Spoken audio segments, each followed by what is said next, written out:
Okay, we are recording. This is episode 2, starring Craig Nielsen, David Wood. This is Peaked in College. Special guest today. We have Josh McInerney. Thanks for coming on, Josh. We appreciate it. I Welcome. appreciate it. I'm kind of dressed up for my audience and as my colleagues, so I Yeah, appreciate look it. at you. You didn't get the jersey memo. You got a collared shirt on, looking sharp. Yeah, I should have got like that Yes Food KU jersey. Yeah. That's What what I do you should have have? got. What do you have in the back there? An elliptical? Are you just ripping the elliptical all day, or what? No, it's a Rogue Echo bike. I got it Okay. before quarantine, so that's kind of what my quarantine grind was. So you're still looking like peak shape you were intramural season. Yeah, honestly, probably a little better, hopefully. So So I you're could carry peaking the college. rock right now. You're peaking now. Yeah, you're a late Yeah, peak. I'm peaking now. Yeah, I don't know if I fit too well for the show, honestly. Well, that's why you're a guest and not a host. Yeah, exactly. All right. Well, welcome on. We're gonna kind of get your feet wet here with a little grinds my gears. I don't know if you came prepared with one or not, but I'll go ahead and start. It has a good mix, a good blend of Craig, the segment that you implemented last episode, the red flag segment, as well as the grinds my gears. I think this is more of red flags with a roommate. So if you're going to be living with somebody, shout out Nate Morehauser. We lived together for 2 years. A lot of things that he did, a couple of things that some last year roommates, Jake Sepka, some other things. So keep your ears perked, guys, for things that you've seen around your roommates or houses as well.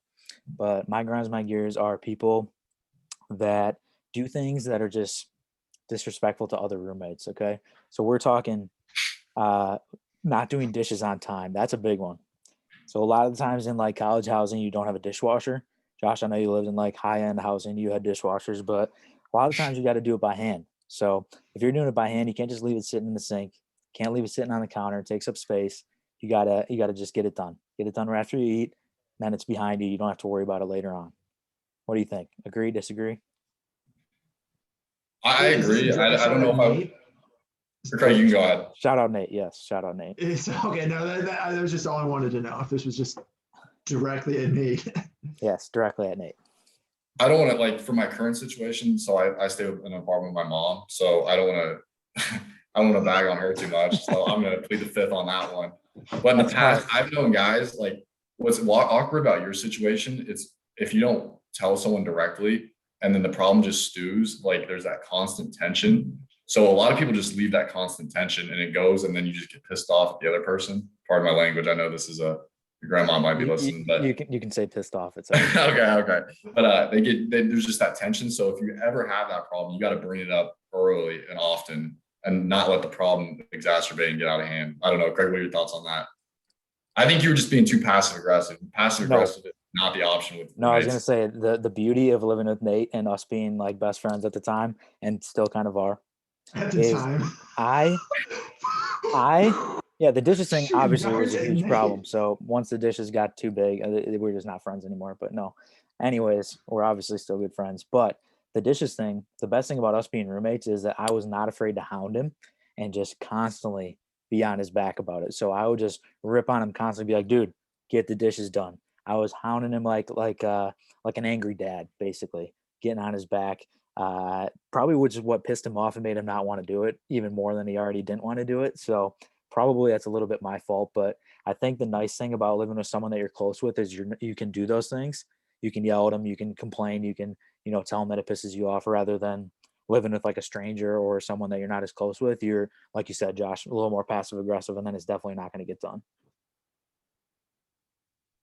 No, that's a good So one. I was always the roommate that didn't do the dishes. So. You are a scumbag, Craig. But I did well. I did them when I had time. So like, if I came back late at night or if there was a big exam, I just prioritized things differently. So that's how like I would view it. Okay, fair enough.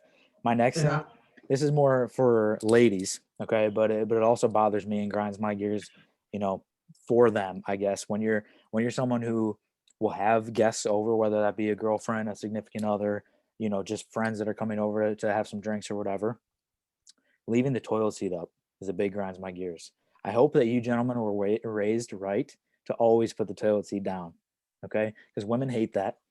Then they sit down, they could just fall right in. You never know. That's what my mom would always tell me. So Got to put the toilet seat down, boys. You got to. I agree with you, but I have a bad habit of not doing that. So I will try to change my habits. No, but you're 100% right. That women like that, the little things like that. They like rugs in your bathroom. And that's a big thing. If you go like if you go a long way with the aesthetics, that goes a long way in a woman's heart. Okay. Yeah, well, you living with your mom, does she ever hound you about leaving the seat up? All or not specifically in my bathroom, but she hounds me about a bunch of things. So like I get an earful, trust me. So it would have been good to have your mom on for a Grinds My Gears segment so she could say all the things that bother her about you. Oh, we'd be here for 2 hours, honestly. Okay, here's my thing about the toilet seat. So I do it when I'm at like an event. If I'm at someone else's house, I'll do it. But if I'm at my own house or apartment for the day, why do I need to put it down? Like, there's not any excess bacteria. Like, like, I get it's an aesthetic thing, and like, if I'm a guest at someone's house, I'll do it. I do it. But if it's my own house, why? Just besides that, some people like it.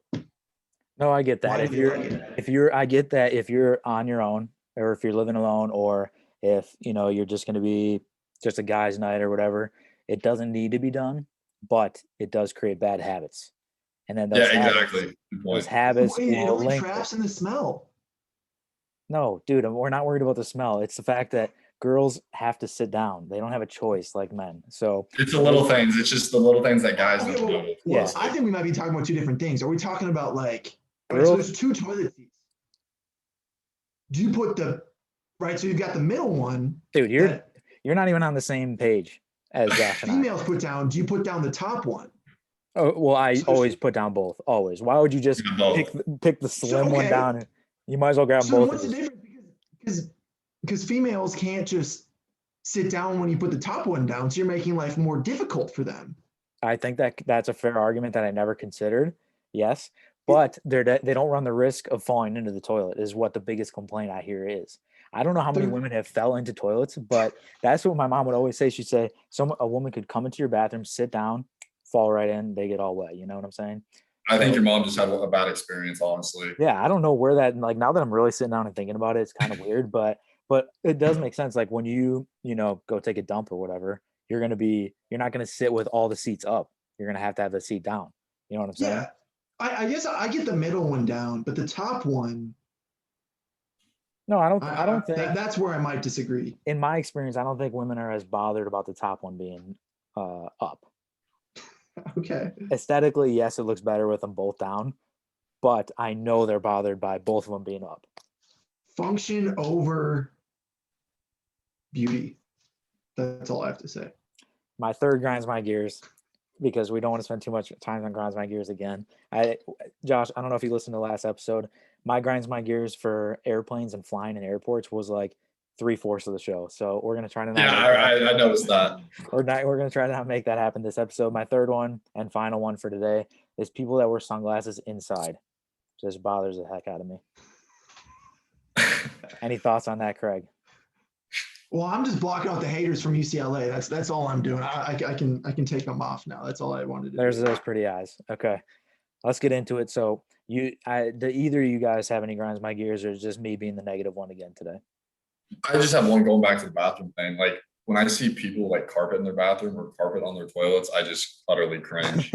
Yeah, I've never understood that the little mini rugs on the top of the I toilet. think my mom's like watching of HGTV all the time is like finally like materializing in myself. And so like I just absolutely cringe when I see those pictures online of like just disastrous home interior designs. Or like when you see now, for me at least, when I see like work Zoom meetings and I see people's like backgrounds and stuff. I saw one person I worked with, they had like really dark red walls. And I was just thinking to myself, man, I hate that color. And that's just part of getting old, I guess.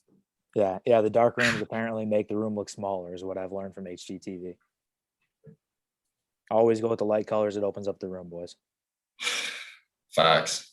So, okay. I definitely agree with that. That the little rugs on the toilet seat are bizarre and a thing of the old age. What if your grandparents have them? I can Still respect. yikes. I can respect it, but it's interior. Like internally, you're screaming. You know what I mean? Like you're like Josh. You walk in Tough and thought. you shake, but you got to understand it's a thing of the time. So if it was big back then, it is what it is. Like But for me, I'm not getting any toilet rugs in my house. All right, enough about toilets. You want to move on to Yeah, the next segment? Let's move on from toilets. Unless Craig had anything like dire to say that's grinding his gears and getting after him besides David being late. No, I guess just tardiness in general. No, Yeah. No, that is my fault. I apologize, guys. Hey, ironically, one thing before I'll get into my segment, I was watching the highlight one you did like before Relays Week, the other video on your channel, and in that, just in preparation for the show, and you guys were talking about you being late to everything, and I just thought it was I thought it was so ironic for this episode. But anyway, yeah, okay, so I'm not gonna like divulge any names, but this is like the segment I want to do is like, am I wrong? And so that link I sent you guys yesterday. Okay, I don't know if you guys looked at the registry or not, but the two parties in that thing, they put like olive oil and like vegetable oil and ketchup on their wedding registry and something like that. I'm like, this is a grocery list. This isn't a wedding registry. I thought you were supposed to buy like stuff you're gonna actually use, like kitchen utensils and stuff like that. Like, and they had like scissors on there that like $5 from like Walmart. I'm like, put stuff that's like meaningful. Like, I don't know. I thought that was like, I don't know. Maybe I'm wrong and overthinking it. And another thing, like I was like looking at their wedding party, and you can't lie. We got to cut this out if I say any names, because I don't want to dox anybody. No, don't say names. My editing skills are terrible. I can have my friend do it anyway, but they had like eight groomsmen and then 8 bridesmaids, and so that's like 16 people. And I'm like, that is so many people. I don't even know if I know 16 people, honestly. Like, I just thought that was so much. And then like custom tradition wedding is like the male has to buy, like you rent tuxedos, and so tradition is you rent all the tuxedos for the guys, and like that's running up. Like I know, like I shouldn't like say that like financial constraints or whatever, but like that's running up the bill in my opinion, and I would not be willing to buck that. I'd rather spend that if I was getting married, I would spend on other things. But those were two things. I have one more, but I'll let you guys think about that for a sec. I'll preface my response with saying I did not open up the registry, considering I did not get invited, but I may have to go back and look because that could be some good comedy. I have never heard of ketchup or other like. I don't think there was ketchup, but there was vegetable oil for sure. I'm like, what the heck is this? Well, that could be for the honeymoon, if you know what I'm talking about. yeah, I guess. But yeah, I think typically the registry. You're definitely not wrong. I think the registry is typically like blenders, air fryers, like things that like you'll use in like a home that you guys live in together, I guess. So here, I feel, I don't know. I did open up and I did peruse a little bit without going like full creep. I have heard from other people that sometimes post-wedding, people put a lot of items on their registry because they get a discount. So a lot of people after the wedding will go on and put a bunch of like cleaning supplies and stuff that they'll stock up because they get like a 30% off. So, but I've only heard of that being like, okay, the wedding's over, no one's looking at a registry, let's add a bunch of stuff and buy it quick in a day. Okay, that's if that's true, that's an IQ 200 type of play, and maybe I'm looking like a three-head. That sounds like. But vegetable oil is a weird one to like try and stock up on the list. Yeah. Like I would put like expensive stuff, you know, like TVs. I don't know. Yeah, TVs. That's like a Christmas list. I'm trying to think. You guys got any I am wrongs? I got one more. I would say, yeah, no, that's a good point, Craig. That is, I mean, you're always playing devil's advocate, but that is a good loophole if that's a real thing. So he's playing devil's advocate like a guy in like a politics class. I like that. Yeah, I applaud you for knowing that because I had no idea. Nope, hit us with your other. Am I wrong? Because number one, okay, my vote is no, you're not wrong. Okay, so my ideas on tattoos. Okay, so my idea on tattoos is I would never get one because what you're into now does not mean you're going to be into that same thing 10 years later. And so I see a bunch of people like with like Pokemon tattoos or anime tattoos. And like when you're 20 and when you're 40, you really want to be showing that off to your kids. And then I worked with somebody, I'm a big Harry Potter fan, but like, obviously I'm too old for Harry Potter now, but this person I worked with had some Harry Potter tattoos and they weren't very well done. Yeah, I mean, I feel like Harry Potter is like pretty basic, like when you read back and read them. But that's another episode. Anyway. Oh, so you're not saying you're too old for it? Your Lexile level is too advanced for Harry Potter now. Yeah, basically. can Those crank are those numbers children's out books quick. for you. Yeah, but but anyway, like the tattoos really weren't well done, and I'm just like, it's just showing them off at work. Like your Harry Potter tattoos, just it's kind of dicey in my opinion. But I don't know what you guys' thoughts. I would go with you're right and wrong on this one because in the parts that you're right, I agree. Like a theme thing that you really enjoy at the moment that you put on your body, sketchy in my opinion. It's like those passwords. Okay, it's like the security questions on passwords that are like super subjective and you may change. Like you can't put what's my favorite movie because in a year that favorite movie might change. That's like I'm That's a not good gonna point. like you can't tattoo like things you're into at 20 years old on your body because you're right. Like in a few years or whatever, you're not gonna be into that stuff. But I will disagree because I do like some tattoos. Like I'm a big quotes guy for tattoos. I like quotes. I think quotes are cool. Soft No, quotes. no Let's do regrets. it. No regrets. Yeah, like quotes are cool. I mean, like have like nice like something that's meaningful to you or like grandparents or parents like signatures or names or dates like that stuff's cool I think but like symbols and logos and things that you're super into at the moment I'm not a fan. Yeah, that's a good point. I agree with that. And Try I don't want to sound like authoritarian where like you have the right to do whatever you want. It just, I don't know, something I just it's not very professional to me, I feel like. And maybe that's like the boomer in me coming out. yeah, I was gonna say chill boomer dude. I mean, I feel like the way you phrase it though is like I don't want a tattoo. You know, so like if that could be right for you, but I'm kind of with David. Like if people find something meaningful to them, but Yeah, where I would disagree is like I don't think I'd ever get like a Harry Potter tattoo or whatever. Which I don't think you're too young for Harry Potter, even though you're a brilliant reader, whatever. Um, but if the Timberwolves ever win an NBA championship, I'm getting a tattoo of the Minnesota Timberwolves because the chances of that happening are so slim. And I will gladly tell my grandkids about the day that the Timberwolves went from the worst franchise to win a title. hey, if the Cavs can do it, anyone can do it. Let's be honest. Here you go. There you go. Whatever floats your boat I think tattoo it all over your body but okay I like that segment Josh thank you for bringing that to the table I appreciate it hopefully our millions of fans will appreciate it as well like and subscribe anyways let's dive into what I want to talk about next. We'll do a small segment here about March Madness. Okay. And I'll start this segment with saying shout out UConn and Kemba Walker. Okay. One of the greatest tournament players of all time. My favorite college player of all time. Had to get the jersey and represent. Um, Pretty crazy tournament. What do you guys think? What were your thoughts during it? Did you gamble on it? How did your brackets do? Let's just hear your thoughts. First of all, I don't know if we should be giving a shout out to UConn because you're the guy who gives you advice for your bets picked that game wrong, which is me. So we Yeah. messed up on that one.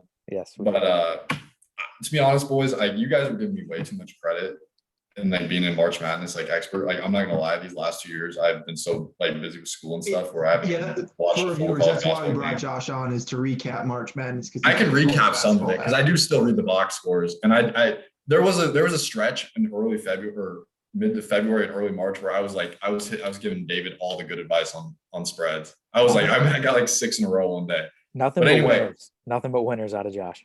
it's like I will say this about Baylor. Like if you look back on their story like 20 years ago, they had the death penalty pretty much because there was like a murder at their school and they were under like sanctions to where they didn't even play in non-conference games in like 2005, 2000 or 2004, 2005. They didn't play any non-conference games. They only played 18 conference games and like everyone on their team transferred. And so to come like from like that 20 years ago to like being like one of probably almost honestly like one of the best teams of all time is like pretty remarkable. That's like it's kind of like Drake basketball, honestly, like 20 years ago, going from nothing to something. But that's just kind of my thoughts. And I thought I was like, I'm glad Craig is wearing a UCLA shirt. Fun fact, that point guard, that Tiger Campbell, he's from Des Moines originally. I think he went to a prep school, but I know he was from Des Moines. And then that Johnny Juzang, like, man, his draft stock went up. And then I thought like if UCLA, that would have been like a Kimball Walker-esque run because they would have been like the first team of all time to go from a playing game to like the national championship. And they were the first playing team of all time, I think, to go to playing games to the Final Four. But it was a good tournament, and that was a great game, by the way. Besides VCU, I Yeah, believe. besides VCU, I was thinking that too. I think, yeah, 2011. 2011, yeah. But yeah, But it was a I good mean, tournament. that's one of the reasons we had you on. Like, if you're not up to date or watching it every single day with nowadays basketball, that's fine. If you just listen to what you just said for the last minute, you're a walking encyclopedia. Like all those Yeah. facts, like I didn't know any of that stuff, and you remind me a lot of. Do you know who John Rothstein is? Oh, this is March. I know him. Yeah. I know him well. Okay. So first of all, his tweets, dude. We got to get on his tweets. You remind He's me of John like, Rothstein. he's like, and here we go. Like like the Joker, Heath Ledger, Circa Day 2008, dude. It is like he's got his stuff like what's it called, auto drafted or whatever, auto tweet. He's kind of cringe, but like he's kind of the face of like Twitter college basketball. Yeah, big college basketball guy. You remind me a lot of him. Like I don't know if that's a compliment or not, but it's a, I'll take it. it's definitely a compliment. Like solid quotes. Like you know all the facts. Like I don't know. Just I taking appreciate advantage it. of it. It's a compliment. Thank you. Craig, overall thoughts of the tournament. We'll dive into like some maybe deeper digs into like our favorite players from the tournament or biggest surprises, whatever. Just briefly, but overall thoughts, Craig. I don't know. I watched it like fairly casually this year. I didn't do any betting because betting's illegal in Kentucky unless it's on horses. Um, I thought it was really fun though. I mean, like the UCLA Gonzaga game was amazing. Probably one of my favorite college games of all time. And I'm a big Suggs fan because he's from Minnesota. I don't know. You had the upsets. The championship game was disappointing, which was a bummer. But I was really happy with Missouri Valley.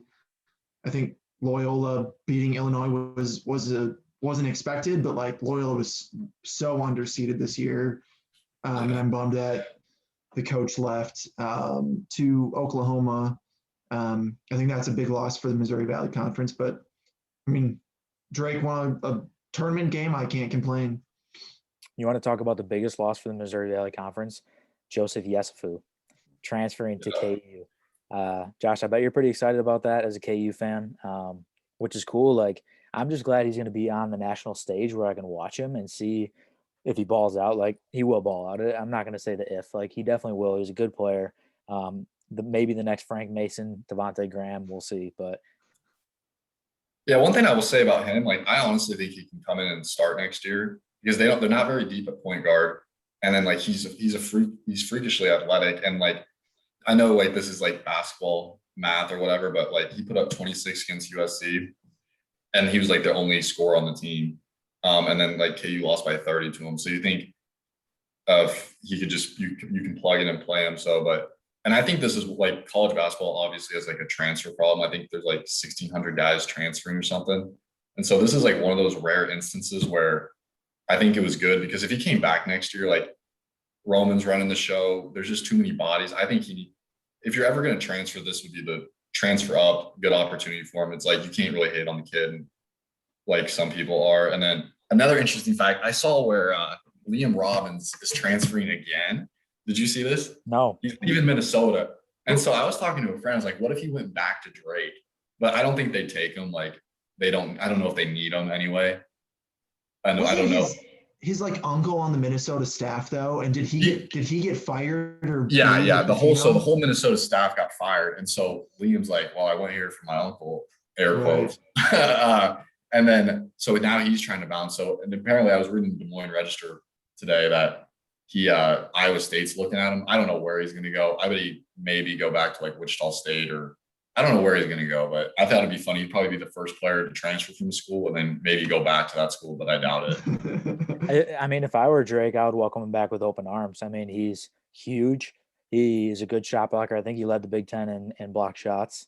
Um, and he's a good player. I mean, I would be a little salty that he left and then wants to come back, but Yeah, it'd be hard to do that because you got that Darnell Brody and you promised him minutes and like what would that say? Okay, this guy left and we replaced you with him or him with you, whatever, however you say it, and then and now that this guy's available again, we're just gonna get him and put you back on the bench. Like that'd be kind of messed up and like I don't know. I think a guy burns you and leaves you like that. You just there's other players out there. Although he is a unique where he's a 7-foot shot blocker. So what do you hit him with the Twin Tower lineup? Darnell Mooney next See, to Drake Leo doesn't. Mountains. But if you bring him back, but here's my thing: if you bring him back, who doesn't start? Because you got a Murphy coming back, DJ Roman. Those three are guaranteed to And start. DeVries coming in. And Tucker DeVries, the highest rated recruit. So, and then if Shane Kwan or Tank comes back, and then Brody, like they got a good. And then if Garrett Yesu was coming Sturtz. back, but obviously not. Garrett Sturts, yeah. Sure, yeah, So that's they an got a easy good one. problem. What'd you say? That's where like I like your take on the SFU, like a rare situation, which I feel like the transfer is actually good. And like, yeah, it's a bummer for Drake, but at the end of the day, like we had depth and like I don't know if SFU was going to start or not, but we had I mean, everyone was saying, or the coach was saying that Tank was our best player throughout the season. Roman Penn was doer. I feel like he had higher accolades in terms of the MVC, like first team, and player of the year than Tank did. And like Tank was the leading scorer, but I still feel like Roman Penn was the foundation of the team. Yeah, and then one thing too is like they were doing well before Yesu like really exploded onto the scene. So like that's why I don't think it's obviously a huge loss, but like compared to where they were, I think we'll be fine as long as everyone comes back and like our guys stay out of trouble and if you know what I'm referring to and stay healthy. Oh, we have the worst luck with health. I mean, I don't know if we need to get a new trainer or what, like, or are guys not stretching before bed and drinking enough water? Like, what is it like? Nick Norton, Nick McGlynn, Murphy, We have Tank Breckens, but Golson going for a down Golson when their team's up 20 going for a pin block and tearing his ACL like 3 different ways or something like that.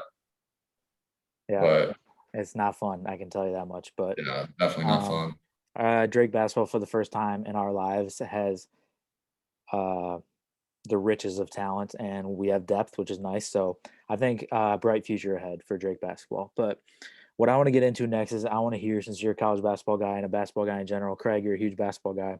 I want to hear you guys' take on the charge epidemic that we have through basketball nowadays, especially through like college. Like, do you guys think that it's fine? Do you think it's a big deal, or does it piss you off as much as it does me? Can you like explain it? I don't know. I don't know what you're talking about. Just like when you like in basketball nowadays, like there's so much flopping that goes on. And when players just drive to the hoop, a player will just like take the contact and just fly back. And anytime a player hits the ground, it's going to be a charge going the other way. And I just think it's such a problem in the game nowadays, especially in the NBA and stuff too, just flopping all over the place, that I think it needs to change. I love like the flop warnings that come in like once every couple games because it's kind of rare, but it's nice.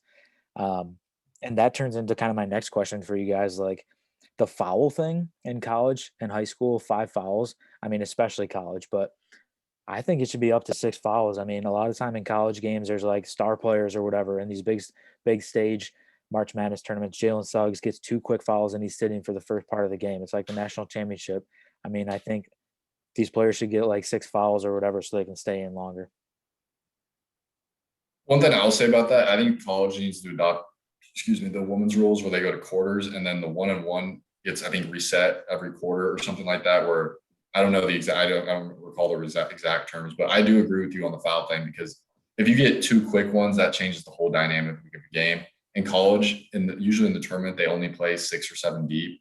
So if your best player gets injured and like he's the star of the tournament or whatever, I know it's not all about the entertainment factor, but like that still kind of waters it down, so to speak. But that happened against KU 2 years ago. Like Josh Jackson, he got 2 quick fouls against Oregon. And that changed the dynamic of the game where they could never get back in. But I agree with you. And then one last thing is like, I don't know if like charges are necessarily a problem, but the flopping and then just trying to get the bailout call is a problem.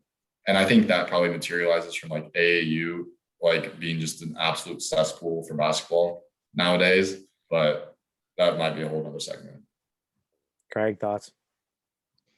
Yeah, I'm conflicted because if you have 5 fouls, I think mathematically you would have more upsets because star players more likely on a better team to get into foul trouble and hurt the better team.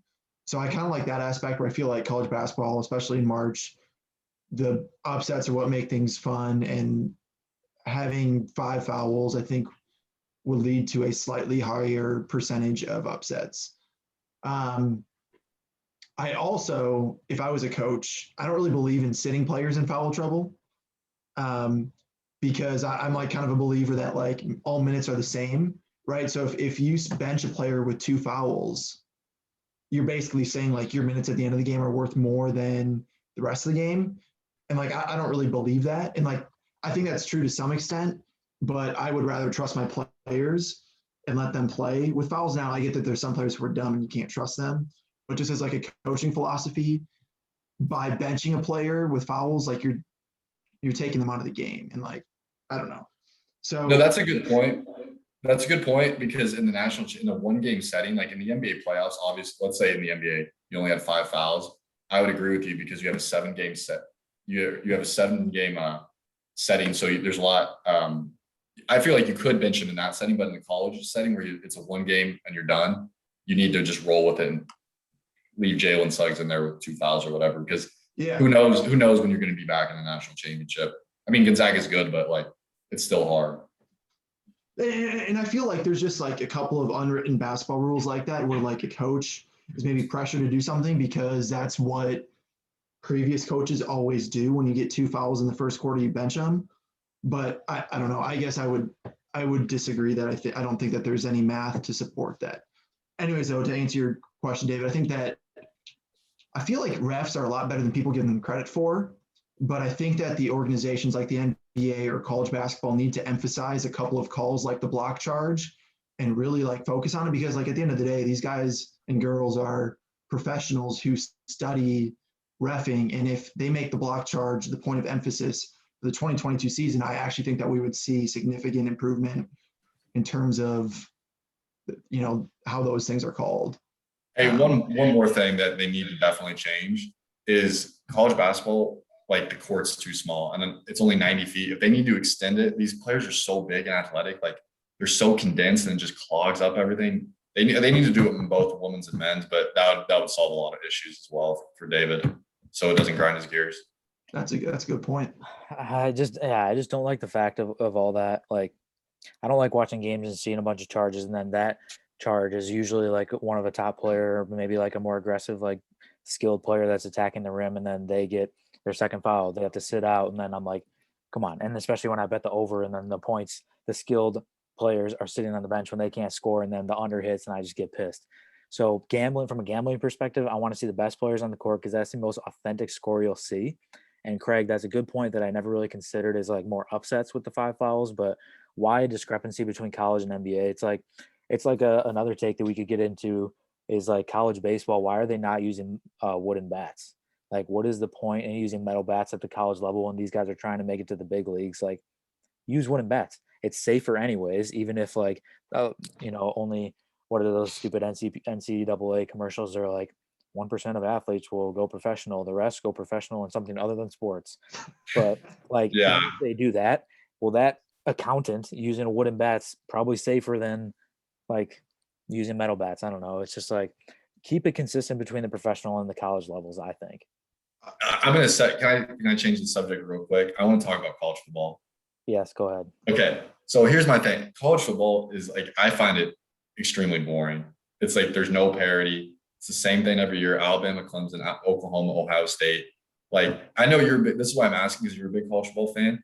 But like I literally like I couldn't like you could not pay me to sit down and watch a game or even go to a game honestly because they're too long. 4 hours like 4 hours of my day sitting out like that's for like 10 minutes of game time. Like obviously the big games are fun, but the parity's bad. Like I think college football needs a complete overhaul. And You would then be. Go ahead. what'd you say? Go ahead. No, I'm done with my rant. I'm talking too much. I was just gonna say you're complaining about 4 hours. You would be disappointed to see me on a Saturday because I am sitting on the couch from 11 a.m. until 1 a.m. when the Oregon Ducks are done playing. Like, I love college football. I think it is so fun to watch. I do agree with you. Like, it sucks that the players change all the time. Like, it's the same teams that are dominant every year. But being like a college football fan and rooting for your team, just like with full hearts and full passion, it's a lot of fun, I think. Yeah, I think like part of my hesitation is like when you work a full-time job, like I just want to be outside 24/7. So that's kind of like why I just like I've been kind of getting out of sports because I need to live my life. I need to do what I want to do rather than live vicariously through like a 21-year-old. And like you see Craig hasn't seen my text about like what I go off on these guys about gambling, but you know how like it's hard to rely on 20-year-olds to do because there's a lot going on in their lives, if you know what I mean. But Yeah. Well, I that's mean, just kind of my rant. And then I get it. I think part of the reason is my team's not very good. yeah, Like I mean, okay, all this and is coming from Drake didn't play this year, so I just didn't have a rooting interest. Danny Donnelly wasn't kicking it through the uprights, so I didn't know what to do, you know? all of this rant about college football and hating it is coming from a KU football fan who's had like Exactly. 3 wins in the past 50 years. Yeah. Or hey, the good news is that the coaches get good buyouts here. So I don't know if you saw the Les Miles situation. Yeah, He got sued for like 50 million today. So yes. But the thing is, like, okay, you like being outside. What about, you're working all week or whatever, and your boss comes by your cubicle or your office. I don't know how luxurious your job is, but and they hand you a set of KU football tickets. You don't want to go spend your Saturday like having a couple brews, sitting in the stadium on a nice, beautiful Saturday watching football. dude, KU football tickets. Okay. So they're cheap. I can go in for free. I'm a student, so I can go in for free anyway. And I literally live like a 3 minute bike ride, or not 3 minute bike ride, but a 5 minute bike ride from the stadium. And like I'm in the area all the time. Absolutely not. I didn't go to a game this last year, and I could have gone to a game even with COVID. Okay, But pick up where you live and move it to like Gainesville. You wouldn't go to like a Florida Gator game at the Swamp. I would go to one, yeah. I like okay, here's a perfect example. If it's like a once like Wisconsin was supposed to play, you can correct me if I'm wrong, but Wisconsin was supposed to play like Notre Dame at like Lambeau recently, or are they supposed to play in this upcoming year? I thought it was E- this year, but they Either changed it. or, either or. My dad really wanted to go. I was like, I would have liked to go to that because you get to go to like a bucket list stadium and you get to see two iconic teams play. I'm not gonna pass it up. But like I think part of the issue too is I've been to so many just KU games. I'm just kind of getting tired of going. Does that make sense? Like you just want to do something new. But I Yeah, think if I could go to like an Alabama game and just experience once, but not like a weekly occurrence, like I can't commit to that anymore. I don't like reading, but I would rather read a book than go to a KU football game. So I kind of understand where you're coming from there. Even if they're playing Oregon, with Oregon, like they had a home and home series with Oregon, and you could see the third string DN score a touchdown off a fullback dive. I don't think Oregon would scrape the bottom of the barrel that much with their non-con games. They wouldn't They wouldn't. compete for a title. Oh, okay. And I'll let Craig chime in on this. My problem with college football is the good teams, they try to duck everybody. Like Alabama playing the Citadel week 11. And then I get there's paycheck games, but like, and you have to fund these small schools for equity or whatnot. I get that. But just like these guys, the big boys ducking the big boys, like this is competition. You're supposed to be playing the best of the best. Like it doesn't sit well with me that like all these teams are ducking because you'd see in college basketball, Baylor was supposed to play Gonzaga. Baylor played Illinois. They played Iowa. They played all these top. They played top teams in the non-conference, and they did play some like lower end good power or group of five teams. But college football, they play. They don't ever play home and homes. They only play neutral sites. Like it's kind of doesn't sit well with me either. I do think I agree in general. Like I'm a bigger professional sports fan than college, and I think a lot of it has to do with parity. Mm-hmm. And I just feel like the professional leagues do a better job of adjusting rules to make the game more enjoyable. Although I think that's like a separate topic is like what rules should be changed to make it the most enjoyable for viewers. I think that's a super interesting topic. Um, but yeah, like that's my problem with college sports, and honestly, that's why I love college basketball way more than college football, is because in The March Madness parity. you see way more upsets, and like it's just mathematically easier for a team to shoot absurdly well from three and pull off an upset that they should win 1 out of 20 times than Yeah, it is football in upsets don't college. happen. Yeah, that's just the way it works. Better teams win more often in football. I agree with that. They're still talking about like the upset with like Appalachian State over Michigan that happened like 20 years ago, like because there's just not that many college football upsets. I think just like from a talent perspective, in Alabama versus Citadel, the talent is so much different. Whereas like basketball, I mean, Division One basketball players are Division One basketball players. Like, yeah, there's a big talent gap, I guess, between like top schools, maybe from like a top heavy perspective on the roster, but overall, like there's a lot of talent, a lot of skill. It's a little more balanced, I would say.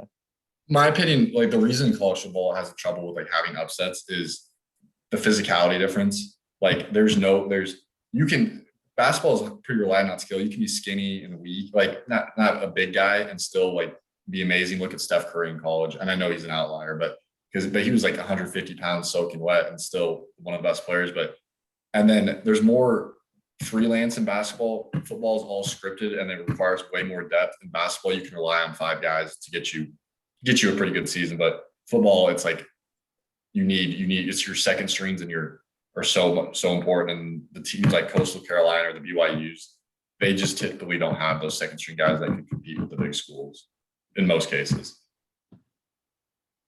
Fair.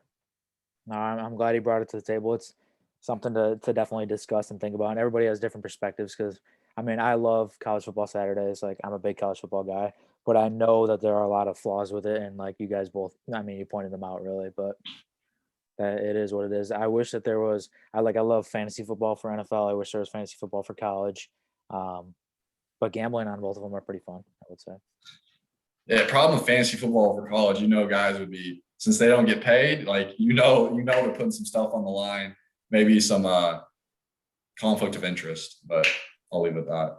All right, Dave, let's get into your story. You're going to share some college stories, not college stories, but just some good stories. You got a good one for us? Yeah. So story time. Basically, I'm gonna tell a little short story. You can just tell me your thoughts if you want, or chime in whenever. But so I'm leaving my house last year, 2 years ago, whatever it is now, my 5th year at Drake, and it was just me and one other roommate. So me and Jake Sepka, we're hanging out at the house. It was nighttime. We were just chilling. Next thing you know, I'm like in my room, and I go to the bathroom, come out of the bathroom, and I notice like in his room's across from the bathroom. I see something like a shadow kind of swooping, across the room. And I'm like, I swear I just saw something swooping. So I kind of like go in his room, turn on the light, and sure enough, there is a bat, like a gigantic bat, swooping around in his room. And I panicked because I don't know much about bats, but I know that they are bad news, and you do not want to get bit by those things. So I like left the light on, quickly closed the door, which I was like, terrible idea. I shouldn't have done that. So then I open the door and I like back away. This thing comes swooping out of his room and comes just like swooping through the living room and through the hallway. And he's chilling in the living room. So he just like hears me kind of yelling, and this bat comes swooping into the living room. It's just like ripping around the house. And we didn't know what to do. So we opened like the sliding glass door to the backyard. We opened the front door to the house. I grabbed two oven mitts. So I had two oven mitts on both my hands. And then I had oh no, I had an oven mitt on one hand, sorry. And then I had a catcher's mitt in my one hand. So I had a catcher's mitt in my room, so I put that on, and then I had uh a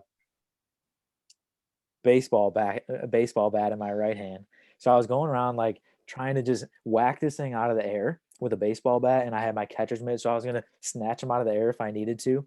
But he swoops by, I take one swing, and I just hammer him to the ground. So this bat, like I hammer the bat on the ground, and he's just sitting there. He's like the size of like a shoe. His body was huge. And usually bats are like, like those fruit bats or whatever, they're like small. Tiny. This thing was like this long, and its wings were like spread out because I smacked it to the ground, and they were like spread out. It looked like those museums where like it shows like a spread out bat or whatever. It's this black and like disgusting and like furry. I'm just looking at it and it looks like dead.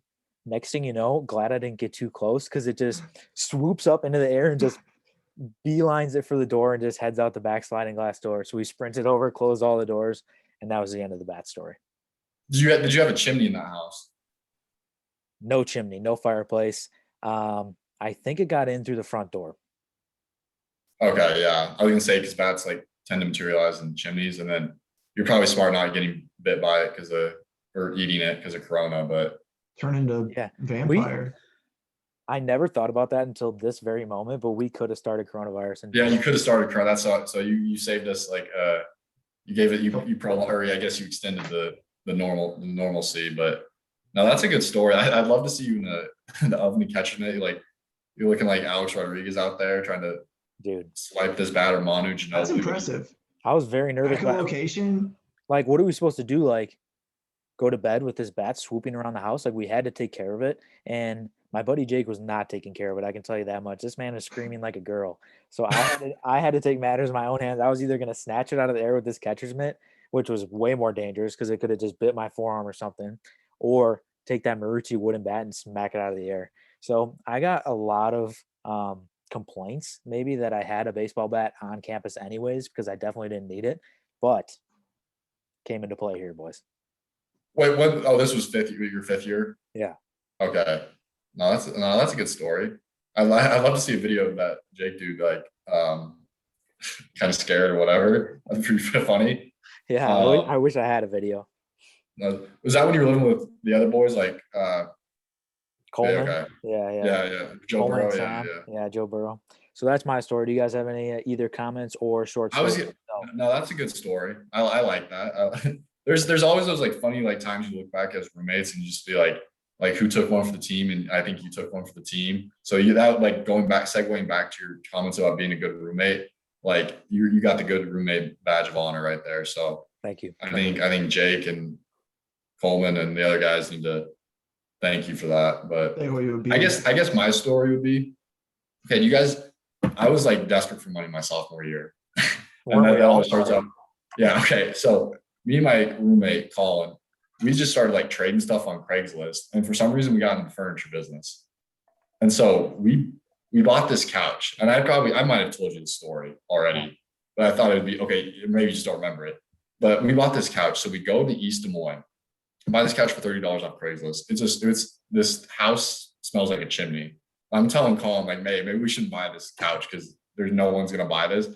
We give the guy like $30 or whatever, and we get like my friend's minivan and we back it up and we take it back to Drake. We realize we can't keep this in our room because we'll get like lung cancer if we keep it in the room. So do you remember that couch that was sitting outside GK for a little period of time? Do you guys remember that at all? What color was it? It was like white. It was like right outside the parking lot, by the parking lot. Kind You of. probably don't. I vaguely You remember. You vaguely remember, okay, like I swear, like I want this story to be told to Drake people because like it was there for like a week and I left a note on it that said, do not move, we'll be gone in 48 hours or something like that. And then so we're like on Craigslist trying to like sell this couch because like we gotta go. And like I thought like public safety like would have cameras, like you guys got to get rid of this couch or whatnot. And then so basically like Colin gets a email from this lady. And so it's probably like 25 degrees outside. We get this couch back into the van. We drive to this storage unit, and like there's this old lady there that we're giving the couch to. She shows up like 30 minutes late. I've skipped 2 classes at this point to just get this couch off her hand. We sold it for like $75. So it was like 15 minutes of work to make like $20. Is that efficient for all the hassle? Probably not. But anyway, this lady is just like, we open up her storage unit. She's a hoarder, no doubt. Like, no, that couch has not moved from an inch since it's been in Des Moines, unless like she didn't pay her monthly bill on the storage unit and it got like repossessed. But anyway, Colin's like trying to like small talk with her. I'm like, dude, get the money, get the couch, let's get out.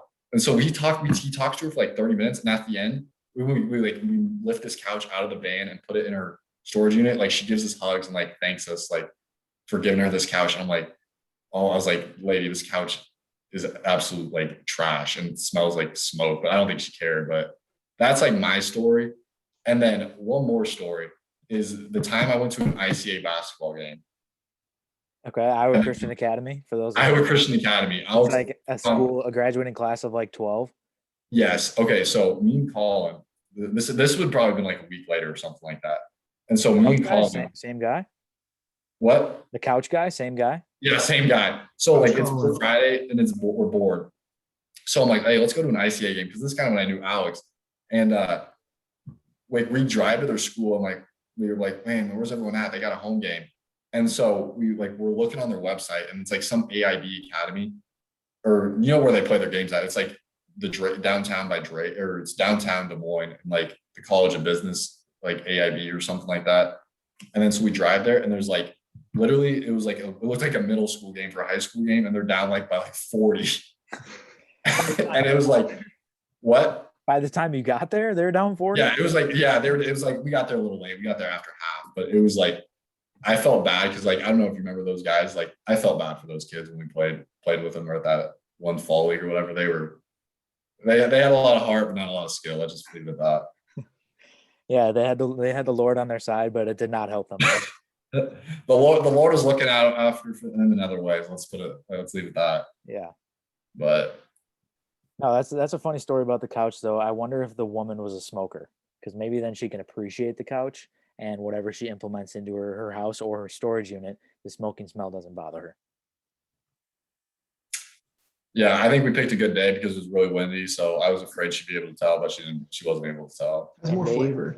maybe you would see, maybe you saw her storage unit and that beautiful couch on like season 4 of Storage Wars, and somebody accidentally bought it for like $10,000. Yeah, maybe, yeah, yeah. That's capitalism at its finest. I just missed out on the opportunity. Well, no, that's funny that you got desperate for cash and you decided to just flip furniture as your moneymaker. Why not Well, just apparently, donate plasma like every other college student? I don't know I why I didn't thought think you of were the going with plasma this. thing, but apparently it's like illegal to like start a business out of your dorm room. I've read, and so that's why we stopped doing it because like our RA like noticed like us bringing a bunch of furniture back because we just kept it in that little main room in GK, and then we just sold it. But then one time we got a good deal on this couch. There's just this long couch, me and Craig are pretty tall, like 6'3". Like we could sleep on that couch fully, and that's how long it was. And like we were dumb because we didn't measure in the elevator, so we had to like carry it up like 3 flights of stairs. But yeah, we were moving material in and out, but I don't know. GK, in my opinion, in college, like I feel like GK was the best time to live. Like that was probably like freshman year was fun, obviously, because everything's new. And I hate to like reminisce on the quote unquote good old days, but I feel like GK was like you knew everybody, and then you knew everybody, so it was less awkward at the start, and so you could have fun more, I guess. But We peaked in GK. Yeah. yeah, that definitely you peaked. You lived there only for one semester, though, did you not? Yeah, I was abroad for semester, but I peaked that one semester. And I hate to like reminisce on good stories because I'm talking too much, but I remember your room, Craig, when you guys were moving out. Like, didn't you live with like the president's son? Yeah, I I don't want can't to name even. drop, but No, they started moving out at 8 a.m. like the last day, and I remember I had to go back and get something late. It probably took them probably like a 2 day process to move out all the stuff out of your guys' room because it was so like I remember like seeing it like you guys had so much stuff in there like it wasn't even funny. We had a lot of But junk. Yeah. yeah, a lot. Yeah, I classify as junk, but I don't want to be offensive. Yeah, says the guy that flips things on Craigslist furniture, talking about junk in someone's room. Hey, I was making dollar bills, man. Come on. Yeah, you're slinging. But But no, I guess segueing, that's a good segue into another short story that I can give here. Unless, Craig, do you have a story? No, I probably got to get going pretty soon, but I know it's getting late. Yeah, let me tell a quick yeah, story. Craig's on he's what is it, East Coast time? yeah, Let me tell a quick story in regards to a couch. So we're sounds moving good. out of my Drake Park apartments, beautiful apartments, by the way, not actually, but Nate Morehauser and I lived there for 2 years. We were gonna move out. We had this long couch. I have no clue how we fit it up the stairs into our apartment in the first place because these stairs were like, have you seen those stairs at apartments that are like, zigzag and they're like wood, the wood goes all the way up. Yeah, I remember those apartments perfectly. Yeah, So yeah. So you can't go above the stairs or anything like that. It's all the way up. So I don't know how we got it in there, but we're moving out. We're just tired and sick of moving out at this point. We have these couches that we got for cheap, probably from Josh's business. But anyways, there was a balcony. We're in the second floor, so we're like leaning this thing over. It's like midnight, so we're not worried about the time. Like no one's gonna be out or see it or whatever. We go out, we lean this thing over, and then we just decide to tip it over the balcony and throw it over. So we throw it over the balcony, it smacks on the ground and it doesn't break or anything, but it like cracks, like the wood or whatever cracks. Next thing you know, the property manager is sitting right under like where we dropped it, smoking a cigarette. And he looks up and he's just like, "What the hell, guys? Come on." And I was just like, "Sorry, Chris. Like I didn't know you were there, and I thought it was like we didn't want to get it down the stairs." He was like, "It is what it is, boys. Like the damage is done. It's fine." So that Damage was is just my done. quick couch story, but that is the epitome of David Wood, I would say. just terrible timing, really. That's a good one. I like that. That's a good one to end on, honestly. Well, boys, it That was reminded fun. me. Or you go. Go ahead. Go ahead. No, this has to be a story for another day. But I've got one. I've got one David Drake apartment story that I have to do another day. All right, it's getting too late for you. Yeah. Okay. Well, you can He's a save it. working man. He's got family to feed. Save it. Yeah, Write I it got down. family to feed. Write it down so you don't forget. Okay. I already did. Okay. All right. Well, hey, it was a pleasure, boys. Sorry that we went over, Craig. I know it's late there on the East Coast, but No worries. This was fun. Good seeing you, Josh. No, it's Josh fun, but I McCoy. appreciate coming on. I look forward to watching further episodes. It gives me something to look forward to once a month or whatever to watch you guys perform. And then I think like it's hard, like I feel like hard for our viewers or your viewers that they're seeing you guys more in the flesh now. Like Faces the Radio is kind of gone. So like they're kind of shell shocked, like they can't control themselves. Like when we got two good looking guys on the screen. So well, now three of the keep good that in looking mind. guys. Nah. Not according to my mom. So All right, boys. Well, this wraps up episode 3 of Peaked in College. Episode 2. episode 2, I'm gonna have yourself. Already making mistakes. Yeah. Episode 2 of Peaked in College. Thanks for coming on, Josh. It was awesome. Craig, thanks for staying up late. Appreciate it. All right. Love you, boys. Peace out, guys. Peace. See ya.